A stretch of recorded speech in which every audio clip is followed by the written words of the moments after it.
ਠੀਕ ਆ ਤੂੰ ਸੁਣਾ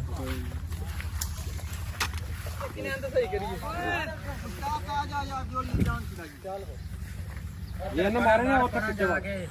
पीछे वाला परा हो तू अगो परा जा वो परा जा अगो एक दो शफाका